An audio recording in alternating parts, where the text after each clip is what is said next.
L'industrialisation de la férocité. Les BAC et l'essor des polices de choc. Dans la plupart des grandes puissances impérialistes, des unités de police spécialisées ont été conçues au cours des années 70 pour maintenir la ségrégation socio-raciste et contenir l'indiscipline populaire. Comme on l'a vu, les prototypes des BAC dérivent notamment des anciennes unités de police endocoloniales chargées des travailleurs identifiés comme arabes. Le transfert s'est produit au moment de la création du département de la Seine-Saint-Denis et de la fondation de cette police des cités sous l'autorité du préfet Bolotte. Les BAC poursuivent cette fonction de ségrégation socio-raciste, mais leur histoire est aussi liée aux dynamiques de la restructuration néolibérale. L'histoire de ces commandos policiers retrace la systématisation de la férocité comme technique de gouvernement et comme secteur de marché.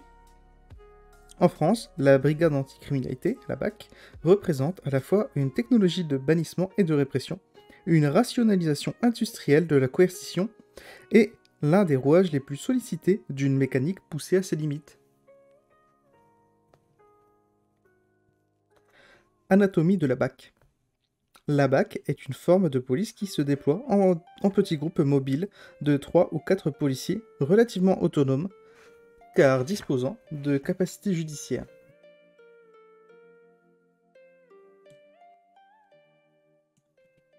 Agissant généralement en civil, plutôt la nuit, mais pas seulement, ils patrouillent en voiture banalisée dans les quartiers étiquetés criminogènes, pour capturer des suspects, majoritairement pauvres et non blancs, sur le mode de la chasse.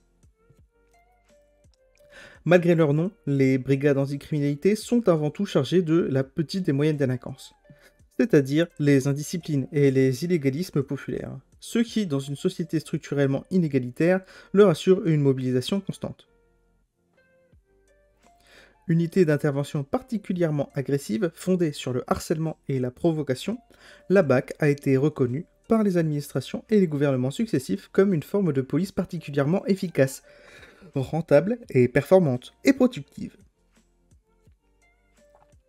En couvrant 20 îlots d'une circonscription de police avec 2 équipages en voiture, une BAC permettrait de remplacer 60 patrouilleurs à pied. À cette rentabilité s'ajouterait une productivité. Nous sommes formés pour interpeller une dizaine de personnes en quelques secondes, et de préférence en pleine journée, pour montrer à la population que nous ne cédons pas un pouce de territoire, explique Christophe Prévost, patron de la BAC. La BAC 93, même. La BAC est une unité d'intervention qui dispose de capacités judiciaires, c'est-à-dire un commando de police capable d'intervenir de son propre chef. Elle est ainsi reconnue comme une police dotée du mode d'action proactif. L'adjectif proactif a été forgé à partir de notions issues de la psychologie comportementaliste pour être utilisé dans le néo-management au cours des années 70. Moment fondateur de l'ordre néolibéral et sécuritaire. Il désigne la capacité d'un acteur économique à générer les marchés dont il va se nourrir. Un dispositif proactif est basé sur sa capacité à créer les situations qui justifient son existence, à favoriser les conditions de sa reproduction, de son extension.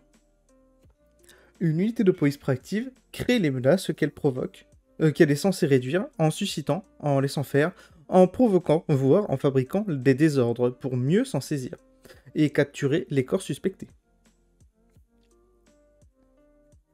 Les BAC émergent au sein d'une conception productiviste qui vise la rentabilisation maximale des coûts, du contrôle et de l'optimisation de sa productivité, en termes d'affaires saisies et remises à la justice.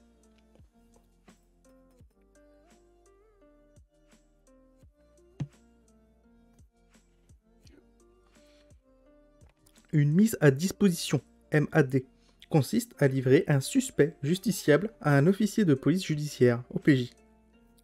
Chaque MAD correspond à un bâton, un point, dans les statistiques des commissariats. Cette logique d'organisation du travail policier, calquée sur les techniques comptables du management d'entreprise, détermine un phénomène caractéristique que les policiers appellent la bâtonnite, versant tactique de la police du chiffre, qui consiste à fabriquer le plus de MAD en capturant des personnes de manière intensive. La BAC est organisée selon cette logique. L'un de ses agents explique.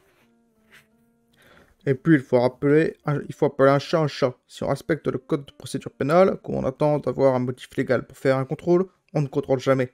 On fait 10 affaires dans l'année. Le parquet, tout le monde le sait. J'en discutais avec le substitut il y a pas longtemps. Ils savent très bien. Ça, c'est irremplaçable. Mais bon, faut savoir l'écrire et il faut jouer le jeu. Faut pas faire n'importe quoi non plus. Il y a des limites à ne pas dépasser quand même. Si on attend d'avoir un truc pour faire une affaire, on fera rien. La BAC est une police d'abattage. Elle est conçue pour obtenir un rendement maximal de capture en optimisant les coûts de production du contrôle policier et en provoquant des affaires. Cette forme axée sur les principes du néolibéralisme s'expérimente principalement dans et pour la ségrégation endocoloniale. La BAC a été créée sur la base d'une nouvelle doctrine de sécurité publique élaborée sous l'autorité de Raymond Marcellin, ministre de l'Intérieur dans les années d'après mai 1968. Il s'agissait de restructurer l'appareil policier dans son ensemble. Renseignement judiciaire et maintien de l'ordre. Renseignement judiciaire et maintien de l'ordre. Pardon, il y avait une répétition là. Selon un modèle contre-insurrectionnel, pour soumettre le processus révolutionnaire amorcé en 1968, purger la population des éléments de la subversion internationale. C'est dans ce contexte que sont conçues de nouvelles techniques de police pour une nouvelle société néolibérale et sécuritaire, et notamment la méthode Marcellin. On décrit la politique de maintien de l'ordre de Raymond Marcellin comme un système de répression musclé.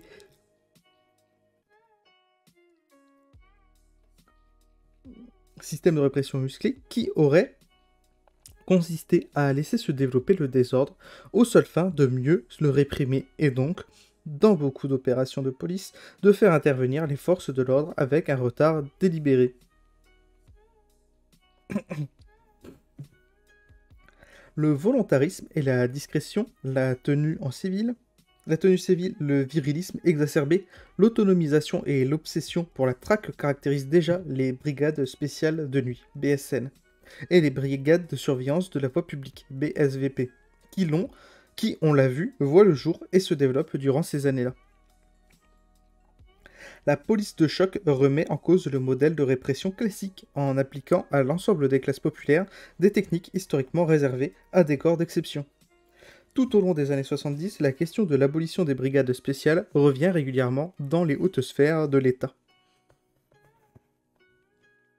Elle est même portée par certains syndicats de policiers, comme la Fédération autonome des syndicats de police, FASP,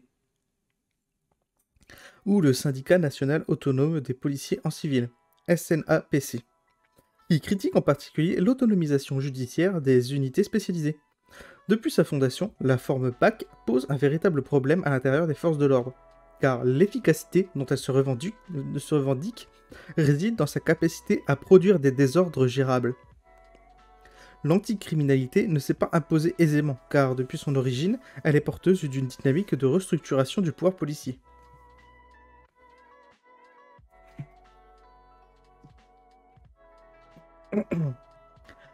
La légitimation des polices de choc.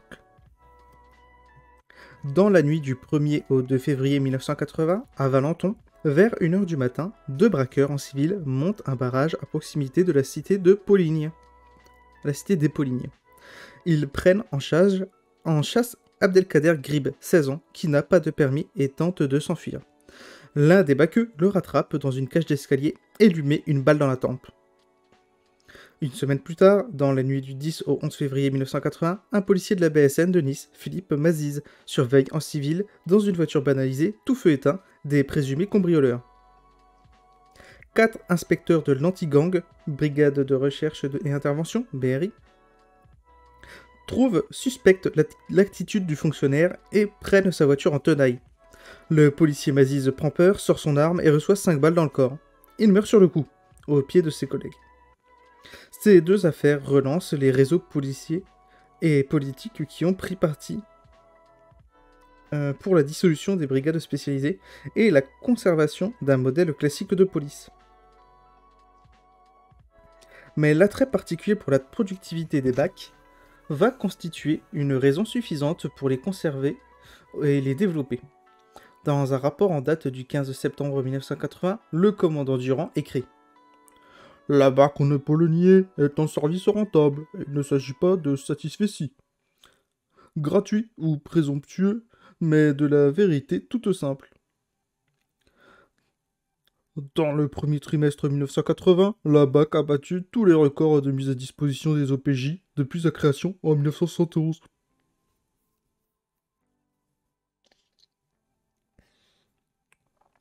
Elles ont été doublées comparativement à celles de l'exercice des années précédentes. La moyenne des arrestations se situant dans un créneau de 90-110, voire 130-140 par mois avant 78, est remontée d'une manière spectaculaire puisque ce dernier semestre tourne aux environs de 220-230, avec un point culminant en mai avec 265.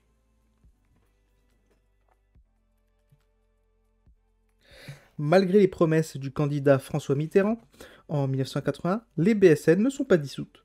Le travail en uniforme est rétabli et seuls les BSVP sont finalement démantelés en janvier 1984. Leurs effectifs sont reclassés, avec leurs techniques et leurs habitudes, dans des unités de service général. Au cours de la décennie 1980, de nouveaux cadres sont sélectionnés dans les réseaux policiers de gauche pour restructurer l'administration policière.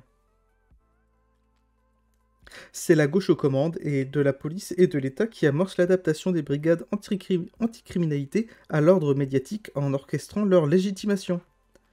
Gérard Monat, le fondateur de la FASP, syndicat de gauche de la police, est ainsi chargé de mission au cabinet du ministre Gaston Defferre. Il déclare en 1982 au sujet des brigades spécialisées « On envisage de les supprimer, mais il faut moduler la réponse. » Dans la nuit du 8 septembre 1982, un véhicule tente de fuir un contrôle d'identité à Paris, rue Rossini. 3 policiers de l'unité mobile de sécurité de nuit, UMSN, une autre forme de brigade spécialisée, tirent 14 balles sur les 4 occupants de la voiture, tuent l'une d'entre eux et blessent grièvement les 3 autres. Alors que la FASP demande une dernière fois la dissolution des brigades spécialisées et que les syndicats de droite et d'extrême droite exigent leur maintien, Gaston Defferre décide de couvrir les policiers, qui restent libres et sont seulement mutés de service. Depuis l'affaire de la rue Rossini, l'existence de ces unités ne sera plus mise en question.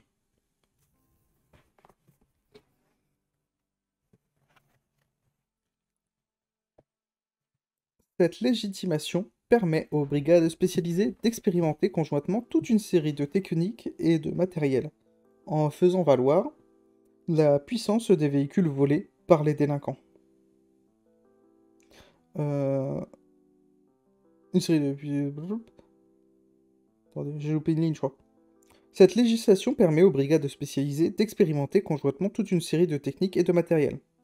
En faisant valoir la puissance des véhicules volés par les délinquants de Vaux-en-Velin et de la région lyonnaise au début des années 80, la BSN de Lyon obtient par exemple de nouvelles voitures beaucoup plus puissantes et qui permettent de lancer des courses-poursuites des Renault 18 Turbo, 125 chevaux, pouvant atteindre des vitesses avoisinant les 198 km/h. Malgré l'envoi de spécialistes du service central automobile de la police pour former les conducteurs de la BSN de Lyon, les policiers multiplient les accidents. On organise alors des stages pour les BSN au Mans ou à Montellery, qui permettent d'habiliter les conducteurs et de constituer un répertoire de techniques légitimées administrativement. Conduite rapide, barrage, méthode d'interception, etc. Avant de se reprendre dans les années 90, le pare-choquage a ainsi circulé entre les usages de la police et des cités, les bureaux de police et les écoles de formation. Les BSN, officiellement nommés par une note de service en 1986, ont pour vocation de lutter essentiellement contre la petite et moyenne délinquance, notamment par la recherche du flagrant délit. Leur efficacité n'est plus à démontrer, ajoute la note, sans argumenter.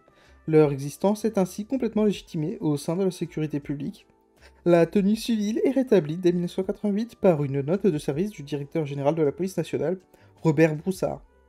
Ce dernier y explique que les résultats obtenus par les BSN sont bons, voire très bons.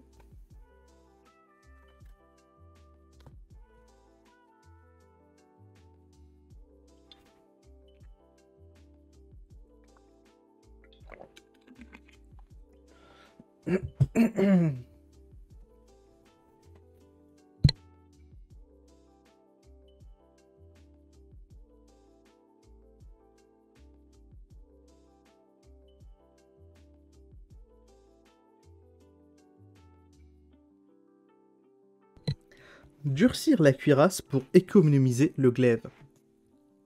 C'est finalement par une note de service du 5 septembre 1991, signée par Bernard Grasset, directeur général de la police nationale, que le fonctionnement de la BAC est fixé précisément et que toute autre appellation est proscrite. Le DGPN encourage l'utilisation de ces formations ayant pour vocation de lutter essentiellement contre la petite et moyenne délinquance, notamment par la recherche du flagrant délit. Le 10 juillet 1993, après les députés, les sénateurs approuvent une réforme du code pénal défendue par Charles Pasqua sur le durcissement des contrôles d'identité. L'identité de toute personne, quel que soit son comportement, peut être contrôlée pour prévenir une atteinte à l'ordre public, notamment une atteinte à la sécurité des personnes et des biens. C'est une nouvelle rupture importante qui va permettre de généraliser les polices de choc et d'intensifier le harcèlement socio-raciste. Ces nouvelles dispositions juridiques engendrent un immense élargissement du marché policier de l'interpellation à travers le quadrillage du territoire par des unités commando déployées de manière semi-autonome dans les quartiers populaires. Selon le ministre de l'Intérieur, il faut désormais passer d'une police d'ordre à une police de sécurité. Quelques mois plus tard, Charles Pasqua tient à présenter lui-même la nouvelle BAC mise en place à son initiative. Dans la capitale par la préfecture de police de Paris. Cette brigade de choc est composée de 200 gardiens de la paix et de 25 gradés.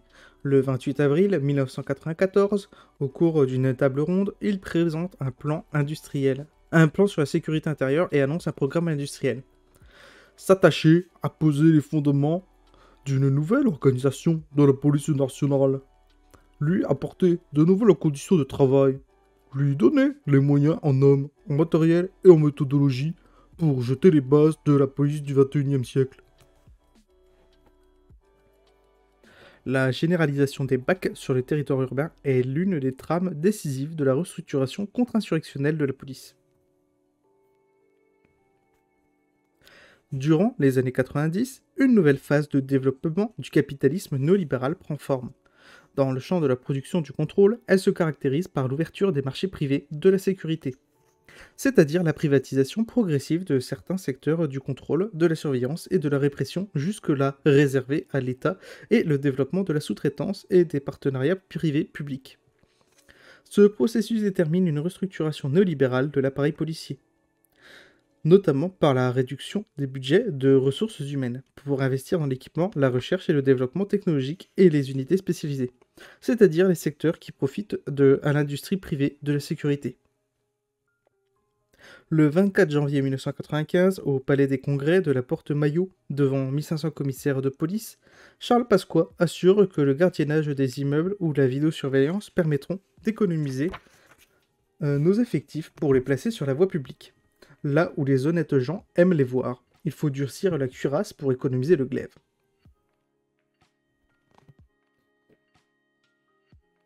Cette logique d'État, qui tend à intensifier le développement des unités spécialisées comme les BAC, a été continuellement soutenue par la petite hiérarchie policière, celle qui dirige sur le terrain l'activité des unités répressives. En transformant les indisciplines populaires en interpellations comptabilisées, les BAC font du chiffre, font monter les statistiques de leur commissariat de rattachement et assurent ainsi la promotion de carrière des chefs locaux. Les commissaires de police peuvent aussi toucher des primes de performance liées à leurs résultats, c'est-à-dire à leur productivité punitive, et même des primes de résultats exceptionnels, PRE, et d'autres rémunérations liées à leur taux de remplacement en garde à vue, leur taux de placement en garde à vue. La hiérarchie d'un commissariat a ainsi tout intérêt à susciter l'étiquetage d'une zone criminogène sur son secteur et à favoriser la création d'une BAC. Une loi d'orientation et de programmation relative à la sécurité est votée le 21 janvier 1995. Elle incite à la territorialisation des problèmes, au renforcement du pouvoir des préfets et donne un cadre légal aux nouvelles technologies de surveillance. Elle pose la lutte contre la violence urbaine comme une priorité de l'action policière et renforce les moyens autour des quartiers dits sensibles, notamment l'emploi des brigades anticriminalité. Des BAC départementales sont ainsi organisées et déployées dans les départements de la petite et grande couronne parisienne. Ce déploiement de police de choc œuvre au quotidien dans les quartiers populaires de la périphérie parisienne, inaugure la campagne expansionniste et inaugure la campagne d'expansion impériale de la mégalopole Grand Paris.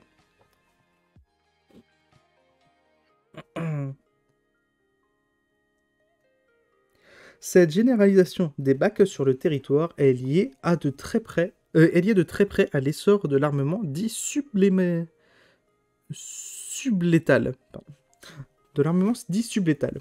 L'histoire des BAC étant elle-même indissociable de celle des marchés de la coercition, en particulier, et de la sécurité et de la sécurisation en général.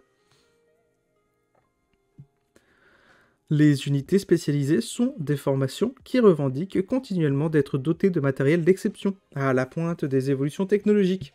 Les BAC sont suréquipés par rapport aux autres unités de sûreté urbaine, en plus de l'équipement traditionnel, pare-balles lourds et légers, maglite, outils de perquisition, pince-monseigneur, pied de biche. Elle dispose d'un bureau, d'un ordinateur, d'une voiture banalisée puissante à leur usage unique, de flashballs, de lanceurs de cougar, de tasers, de gazeuses, et de pistolets et de fusils à pompe. En 1995, la DCSP lance un plan national d'équipement. Poste radio, portable analogique et discret, gilet pare-balles, combinaison de maintien de l'ordre et nouveaux moyens d'intervention sublétaux. Il existe ainsi une conjonction d'intérêts entre l'industrie de la coercition et les unités commando. La multiplication des brigades spécialisées détermine conjointement la recherche et le développement de matériel réversible et modulable. Réciproquement, ces unités sont en première ligne pour expérimenter les nouvelles armes, en exiger l'achat, susciter des diversifications de produits et consommer des munitions et de l'entretien.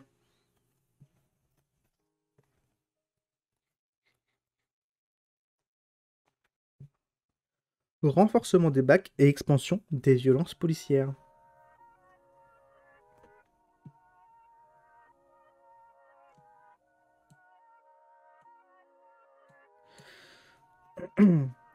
En avril 1996, le ministre de l'Intérieur, Jean-Louis Debré, déclare que les excellents résultats obtenus par la brigade anticriminalité de nuit, mise en place à Paris il y a plus de 2 ans, plaident pour que ces dispositifs soient étendus aux périodes diurnes.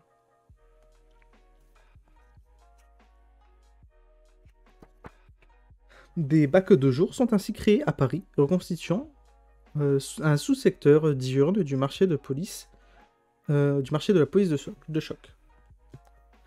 D'une trentaine de BSN en 1973, la Direction centrale de la sécurité publique, qui ne recense pas les unités de la préfecture de police, dénombrait en 1995 292 BAC locales et 4 BAC départementales. 3440 agents en tout. Fin 2003, la BAC possédait 322 unités en activité en métropole et dans les dom-toms. De 1995 à 2003, le nombre total d'agents en BAC a augmenté de 23,3%. Ce processus suit son cours jusqu'en 2004. En août 2004, une instruction officialise des nouveaux types d'unités, les BAC de district et les BAC départementales. Elle délimite aussi de nouveaux domaines d'intervention pour les BAC. À la petite délinquance et aux violences urbaines s'ajoutent le terrorisme et le renseignement. Chacune de ces nouvelles attributions constitue un sous-secteur de développement de la forme BAC sur le marché global de la sécurisation et de la coercition. Les nouvelles générations de BAC seront des commandos polyvalents, proactifs, compétents pour l'antibande, l'anticriminalité, l'antiterrorisme et l'anti-émeute, très médiatiques et consommant beaucoup de matériel. La marque BAC devient l'une des vitrines du mythe publicitaire de l'excellence française dans le domaine répressif. À la BAC de nuit, nous recevons beaucoup, non pas que ce soit le dernier salon ou le cause, mais parce que ce service est souvent montré, tellement sa spécificité est grande. Que ce soit des journalistes, des directeurs, le procureur de la République de Paris, des techniciens, des sous-directeurs de prison, des policiers étrangers, ou bien des commissaires stagiaires, raconte le commissaire Felquet. Attention! Faut classer! Salut la chasse. Ça va? Est-ce que tu m'as gnoni? Oui. Ces nouvelles dispositions vont ainsi permettre d'employer les BAC des mouvements sociaux contre des mouvements sociaux et politiques en dehors des quartiers populaires. Les BAC exportent dès lors une partie de leur technique de choc, celle qui tue le moins, dans la police des strates supérieures des classes populaires et contre tout ce qui menace ou perturbe l'ordre social, économique et politique. L'année 2009 est assez représentative de ces différents types de traductions et de transferts de la mécanique du commando policier. Le 7 mars, la BAC est mobilisée pour disperser une fête Facebook dans le quartier du Vieux-Tour. Elle charge et gaze les habitants, déclenche plusieurs heures d'affrontements et le déploiement d'une quinzaine de policiers anti-émeutes, finalement forcés de reculer sous les projectiles et les insultes. À Toulouse, le 19 mars, durant la grande manifestation des secteurs publics, privés et étudiants contre les politiques d'austérité, la BAC et les CRS sont envoyés contre une action collective d'autoréduction dans un supermarché. La police gaze les manifestants, les BACeux en civil et au visage dissimulé, écharpe cagoule, tire une salve de balles non perforantes en direction de la foule. Joanne Celsi, un étudiant participant à l'action, est touché au visage et perd l'usage d'un œil. Les polices développées par la guerre sociale dans les cités de Toulouse étant disponibles, on les a envoyées soumettre la radicalisation des mouvements sociaux et elles ont déversé de manière exceptionnelle les formes de brutalité qu'elles réservent habituellement aux prolétaires ségrégés.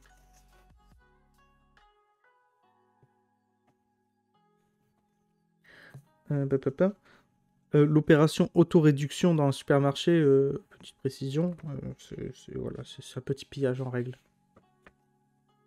Mais c'est mieux formulé ainsi. Début avril, des BAC de toute la France sont déployés contre les manifestations anti-OTAN à Strasbourg, où elles appliquent une combinaison de leurs compétences anti-bande, anti-émeutes et antiterroristes, en mélangeant méthodes de provocation, de harcèlement et de sécurisation. Par le vide. Interpellation très rapide de confinant à l'enlèvement qui rappelle les techniques contre-insurrectionnelles. Moi ça va, moi HS. Bon ménage. Le 9 juin, à Argenteuil, une unité de la BAC arrête Aliziri et son ami Areski Kerfali lors d'un contrôle routier.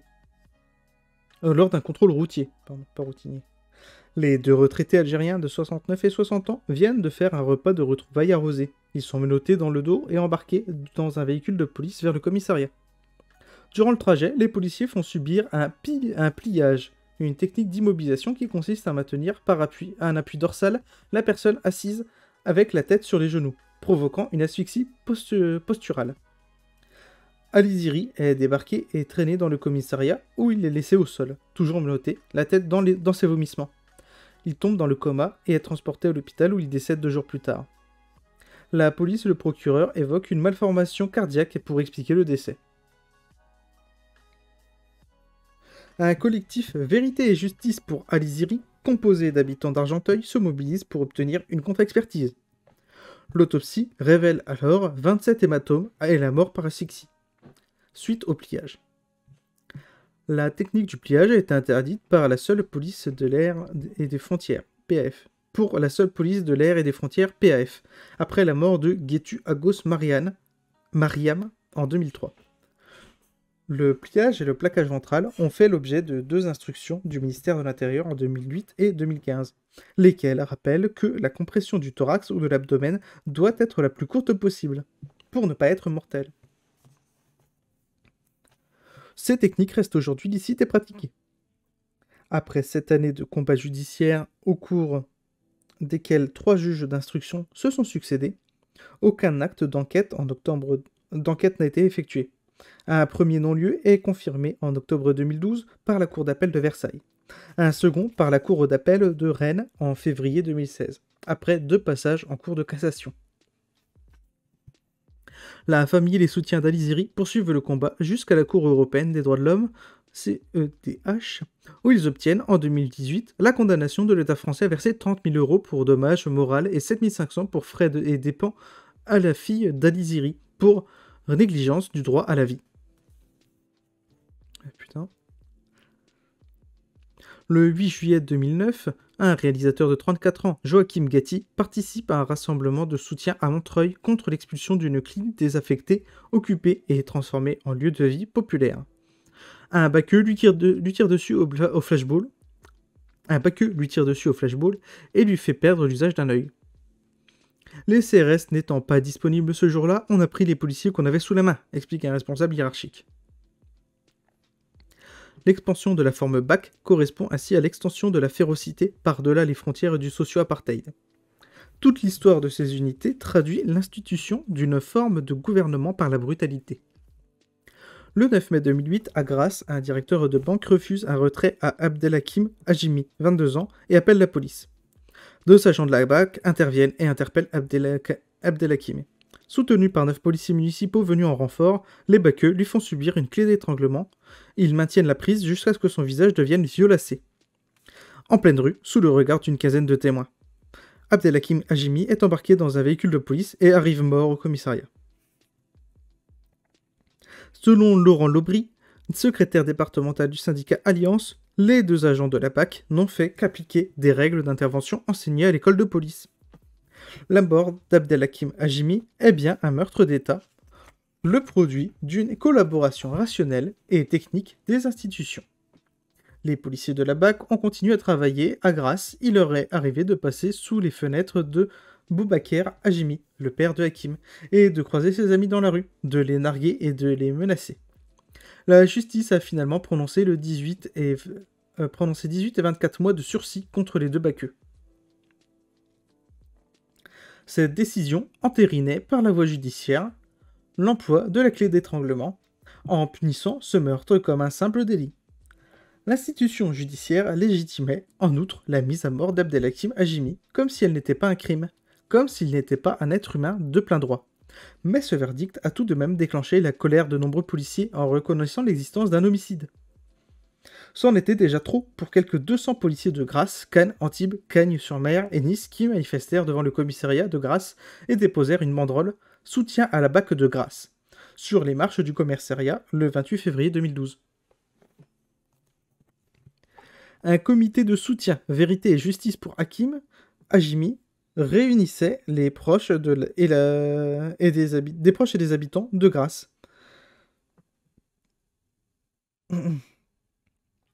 Donc ce collectif s'est battu pour que la vérité soit établie sur les conditions du meurtre, contre l'inégalité de traitement par la justice et pour associer différents collectifs et mouvements de lutte contre les violences policières.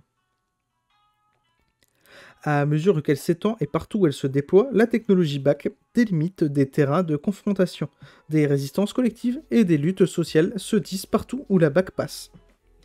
À Millau, par exemple, des habitants révoltés par le comportement de la police de choc créent un collectif anti-BAC en 2011. En avril, une manifestation a lieu exigeant le démantèlement de la BAC de Millau. Un an plus tard, le 26 juin 2012, Nabil Maptoul, 26 ans, est pris en sache par 2 agents de la BAC de Millau, qui lui tirent dessus et le tuent. Celle-ci a été mise en place par la municipalité précédente. Elle accompagne comme ailleurs de grands projets d'extension et de restructuration de l'espace urbain, pour le développement desquels il faut pacifier le territoire. À Paris aussi, la police de choc se développe pour aménager l'extension de la mégalopole. Un projet de Grand Paris de la sécurité est mis en place à la fin des années 2000. En 2009, la préfecture de police de Paris obtient la gestion de la police sur la capitale et les 3 départements de la Petite Couronne, Seine-Saint-Denis, Hauts-de-Seine, Val-de-Marne.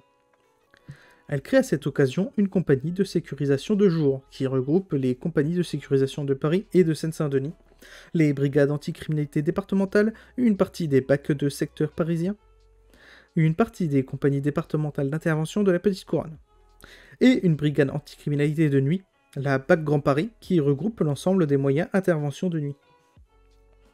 Près de 400 policiers en tenue ou en civil capables d'intervenir sur tout le nouveau territoire sous l'autorité directe du préfet. La centralisation doit ainsi permettre d'obtenir des gains de réactivité et une meilleure occupation de la voie publique par une répartition plus dynamique des effectifs de sécurité publique sur l'ensemble des 4 départements. La création d'un seul et unique état-major d'agglomération faciliterait les économies d'échelle et la mutualisation des forces sur le terrain. La préfecture de police devient ainsi capable de déployer 1000 policiers supplémentaires en banlieue parisienne. L'industrialisation des BAC participe d'une expansion générale de la férocité policière. Un ex-officier de la BAC résume.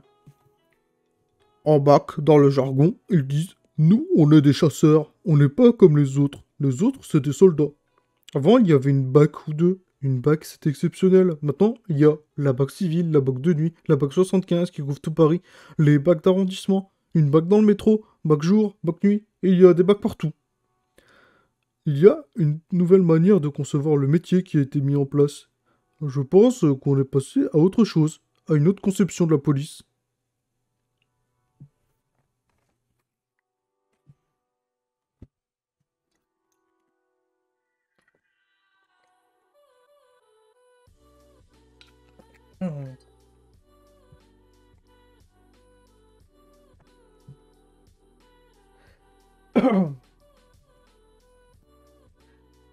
Une industrie de la férocité blanche, virile et bourgeoise.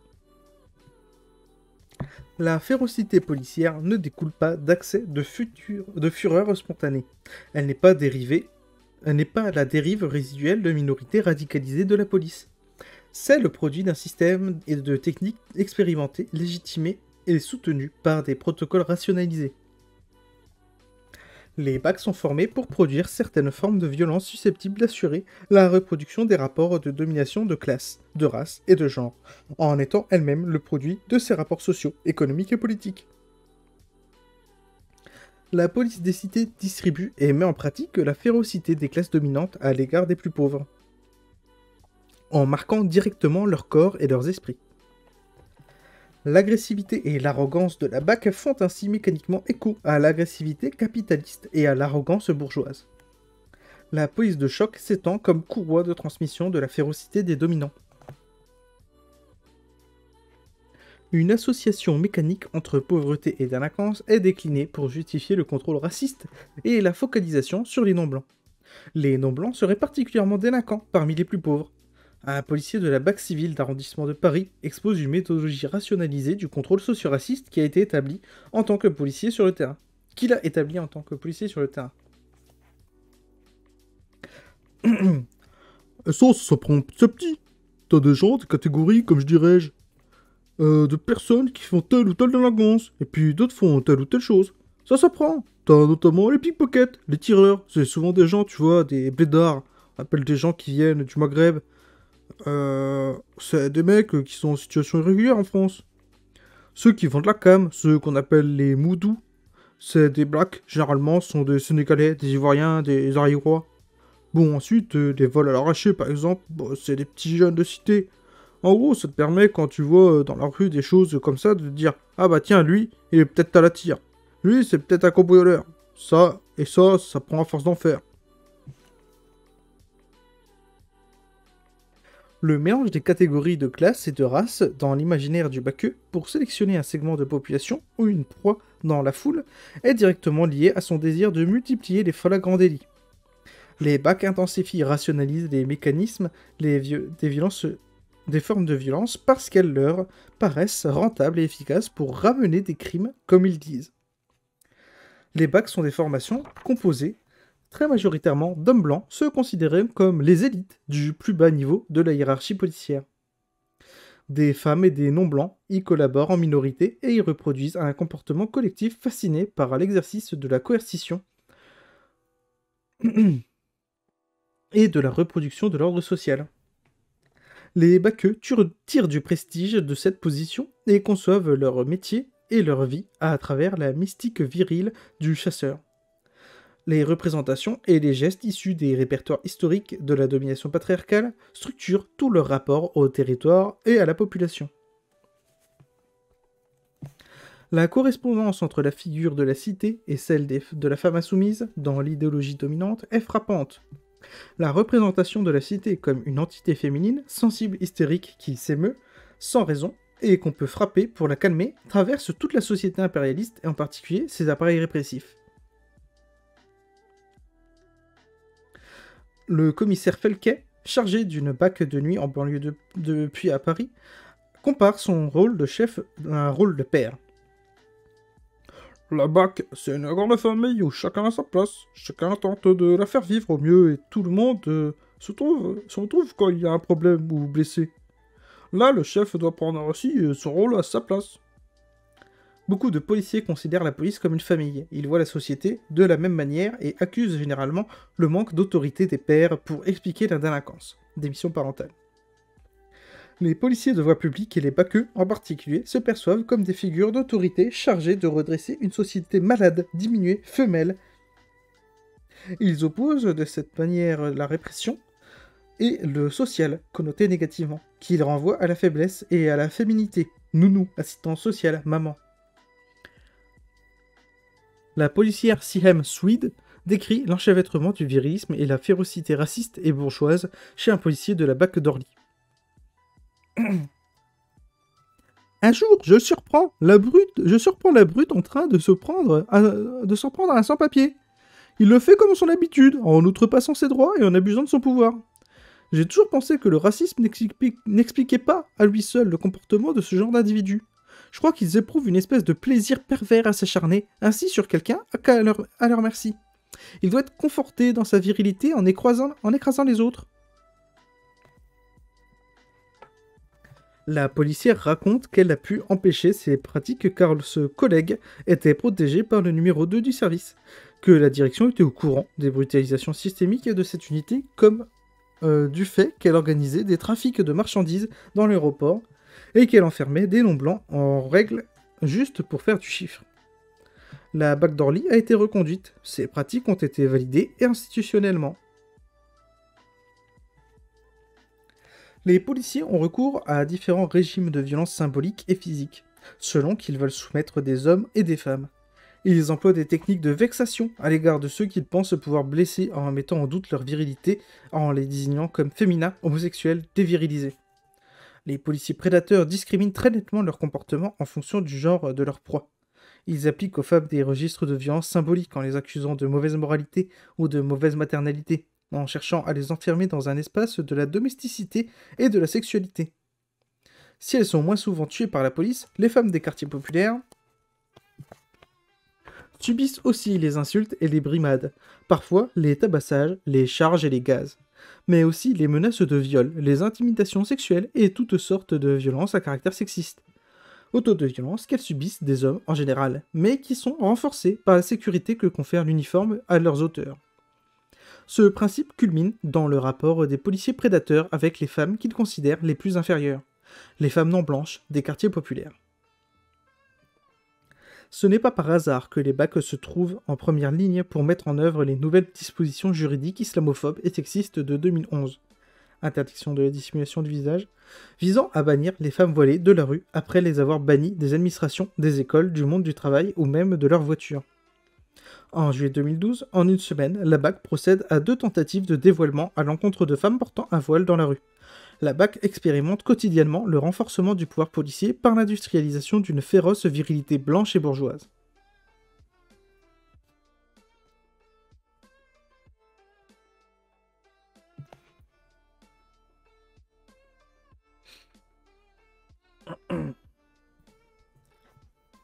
La suraccumulation de puissance. On peut considérer le corps des policiers comme un accumulateur humain de violence d'État. Le corps du policier est dressé techniquement pour produire de la coercition. La fabrication du corps policier commence avant même sa sélection. On ne devient pas impunément policier, expliquait l'historien de la police Maurice Rajfus.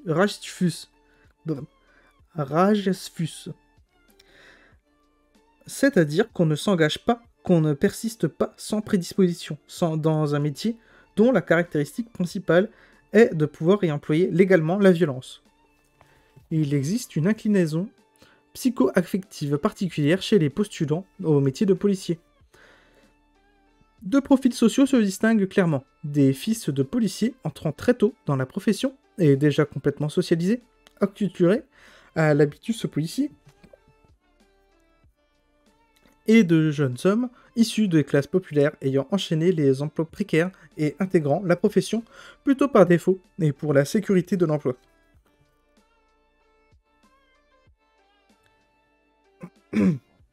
Lors du recrutement, un savoir institutionnel permet de déceler ceux dont l'éthos et le corps semblent inadaptables aux exigences de la police de voie publique. La BAC recrute parmi les policiers des volontaires qui ne sont pas mieux payés que d'autres policiers de voie publique. Pour avoir le droit de travailler dans ces secteurs, ils considèrent comme les plus dangereux. Ils doivent passer un concours d'entrée centré sur la maîtrise des procédures juridiques, du tir et de techniques de combat. Ce sont par principe les policiers les plus motivés par l'action et les plus fascinés par la violence et l'idée d'être un rempart contre les barbares. La police sélectionne les corps les plus malléables dans la masse des mentalités, les plus féroces pour fabriquer des baqueux. Le corps du policier est forgé pour les allers et retours entre le terrain, le bureau et les écoles de police. Il accumule ainsi les frustrations et les pulsions violentes que les classes dominantes déposent dans ces institutions. Les baqueux développent de cette manière une technique de l'agressivité et de l'arrogance à l'égard des classes dominées.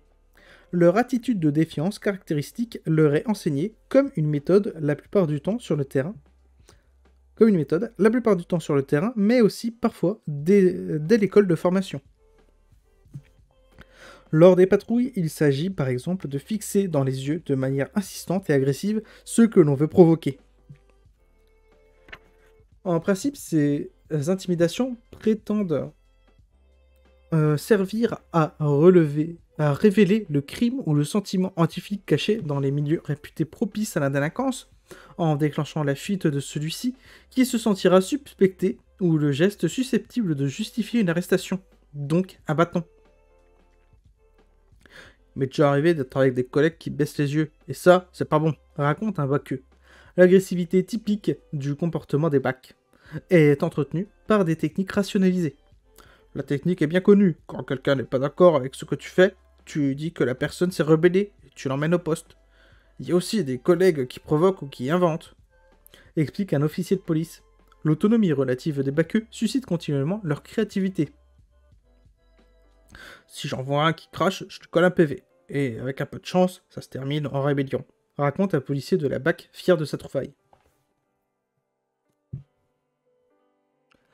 Rachfus est un peu le maître de David Dufresne. Ah ok, ah oui, je vois. C'est celui qui a fait énormément de travail sur les violences policières. Je crois avoir déjà vu ça, il a énormément de documents chez lui. Ok, merci pour la précision, HS. La fabrication du psychisme féroce opère tout au long d'une carrière, au contact des situations, de la violence et des armes. Comme il le raconte, les policiers entretiennent un rapport très sensitif avec leurs armes. Elles forgent et symbolisent leur puissance et leur capacité à contraindre. Le policier Le Talenté décrit sa relation au pistolet. Fiable ou pas, la possession de ce rubis, calibre 7,65, n'en est pas moins, pour nous tous, jeunes policiers, la concrétisation de cette parcelle de pouvoir que nous conférait notre fonction. Il rapporte aussi l'effet des séances d'exercice au tir. Ces demi-journées-là étaient évidemment les plus excitantes, d'autant qu'en plus du tir au pistolet debout, à genoux ou couché, on nous entraînait aussi à celui du pistolet mitrailleur et du fusil d'hier. L'odeur de la poudre et le fracas des détonations ont toujours procuré aux hommes une sorte d'ivresse.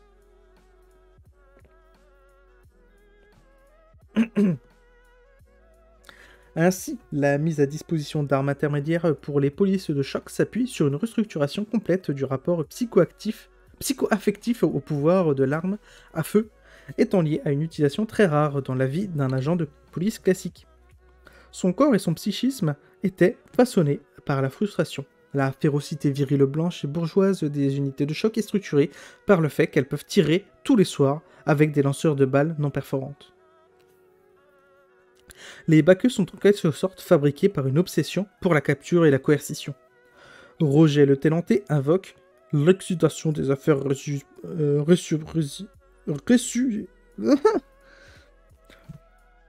l'excitation des affaires réussies en flag. L'industrialisation des unités de choc est, en ce sens, une industrialisation de l'excitation policière pour la chasse et la capture. Dans la prédation et la domestication, ce sont l'attente, parfois de l'ennui, mais surtout les postures de l'embuscade et de la traque qui dressent le psychisme des baqueux. Ils incorporent l'injonction à capturer le plus de preuves possible et la transforment en obsession comportementale. Le commissaire Michel Felquet commente au sujet de ses agents « Une nuit calme, sans intervention, et une mauvaise nuit. Une nuit agitée est une bonne nuit. Ne leur souhaitez donc pas que la nuit soit calme, ils sont faits pour le contraire, sinon ils s'ennuient. » Un brigadier explique qu'il s'opère une sorte de suraccumulation de pulsions prédatrices dans les corps des baqueux. Les boys ici de la BAC, c'est des chasseurs. Quand on met en BAC, ça réveille l'instinct de chasser. Déjà, on va les recruter en fonction de ça, justement parce qu'il faut qu'ils aient l'instinct de chasseur. Donc un chasseur, il est dans la voiture de police. Le voyou, il est à côté. Bah, il va chasser, c'est inéluctable. L'empêcher de poursuivre un voyou? Non, on ne peut pas empêcher ça. C'est des chasseurs, les bacs. Le brigadier précise, vous savez, seule l'action de la BAC permet de libérer l'instinct chasseur du policier. Une action de BAC, le policier libère son instinct de chasseur. Ça, vous allez le retracer avec des... Là, je vais la refaire. Le brigadier précise, vous savez, seule l'action de la BAC permet de libérer l'instinct de chasseur du policier. Une action de BAC, le policier libère son instinct de chasseur. Ça, vous allez le retracer avec des belles phrases. Il y a un instinct de chasseur quand vous êtes là à la BAC. Ça se libère, il faut que ça sorte. Si ça sort pas, vous n'avez rien à faire à la BAC. Durant des heures, des jours, des mois, des années de rôde, enfermés dans des voitures entre mâles traquant des noms blancs, les baqueux se chauffent les uns les autres. Ils suraccumulent leurs pulsions inassouvies et s'habituent à les refouler ou à les défouler ensemble. Le policier Serge Reynaud raconte une poursuite à toute vitesse sur la place de l'Étoile, à Paris, dans les années 2000. Le véhicule pris en chasse évite un policier et s'écrase contre un lampadaire. Le conducteur est visiblement mort, le crâne ouvert. Un jeune de la BAC arrive en courant, veste ouverte et arme à la main. Il nous écarte, range son arme et se jette sur le gars au sol, lui passe une menotte au poignet et commence à lui tordre le bras dans le dos. « Oh collègue, il est mort ton client. M'en fous, c'est mon affaire. Oh collègue, tu me notes à mort, je te dis. Ah bon? Oh merde. Désolé, je croyais que vous vouliez nous piquer l'arrestation. » L'obsession de la chasse et l'excitation de la capture peuvent faire occulter la mort d'un homme à un baqueux, s'il existe une possibilité de faire un bâton. Les baqueux sont dressés pour l'industrialisation de la férocité. Après, il y a le bon et le mauvais chasseur. Voilà, tout à fait, chasse. Là, on est plutôt sur que des mauvais chasseurs, mais bon. Les situations de confrontation dans lesquelles ils sont déployés les formatent aussi par la peur. Le corps du policier de choc est en quelque sorte formé par une addiction à l'adrénaline et à la peur. La peur est inévitable, raconte Christophe, depuis 4 ans à la BAC départementale de Seine-Saint-Denis. Même avec de l'expérience, on ne sait jamais sur quoi on va tomber. On peut être à tout moment surpris par un pavé qui s'est jeté d'un étage, à un parpaing, à un morceau de trottoir. Tout ce qui est à portée de main des individus.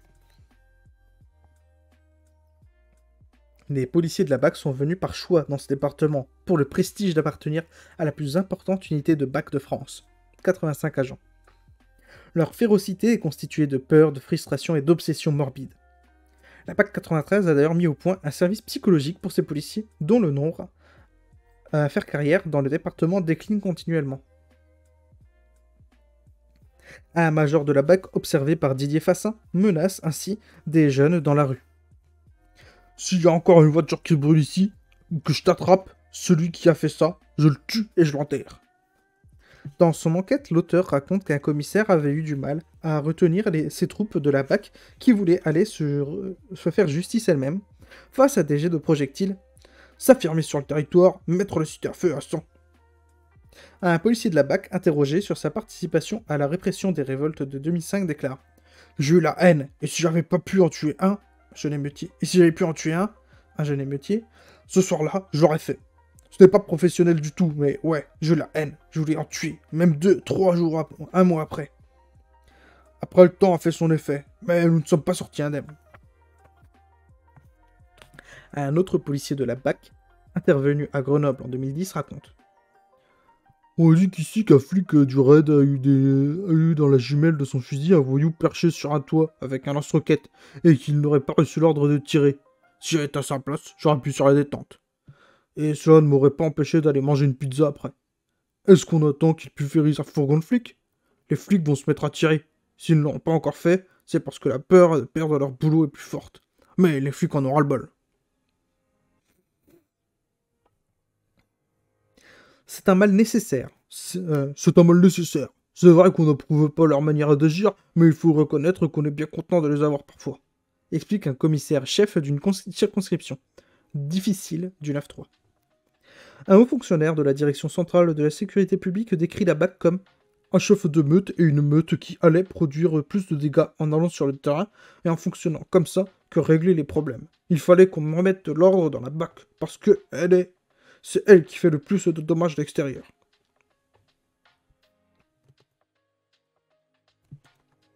Le problème, son responsable ajoute. Le problème, c'est que le directeur était souvent redevable à ses bacs, parce que c'était la structure sur laquelle, en dernier recours, il pouvait toujours se reposer. Ils étaient pas peureux, ils étaient péchus, ils allaient au contact. On était dans un système pervers dans lequel les directeurs n'osaient pas trop toucher à des structures qui les servaient quelque part. Les bacs sont les bien-aimés de leurs supérieurs parce qu'elles font du chiffre. La BAC est l'une des formes de police les plus communément détestées. Elle est visée régulièrement dans la rue, les manifestations, les collectifs et les comités parce qu'elle symbolise à elle seule l'ordre sécuritaire et l'enferrancement de l'État et des classes dominantes, comme les CRS symbolisaient la répression policière en 1968. La BAC propulse une forme de gouvernement qui peine chaque jour davantage à soumettre sans contraindre une souveraineté qui ne possède ni le monopole de la violence ni sa légitimité. La BAC consacre la course folle d'un État aux abois. La BAC propulse une forme de gouvernement qui peine... Loin de produire de l'ordre public, les polices de choc provoquent de l'humiliation et de la colère partout où elles passent. Elles ont sans doute, comme la contre-insurrection et l'ordre sécuritaire, pour principale fonction d'étendre et d'approfondir les rapports de domination à travers une longue guerre policière dont les classes dominantes tirent profit en espérant en sortir victorieuses. Et voilà, c'est la fin du chapitre.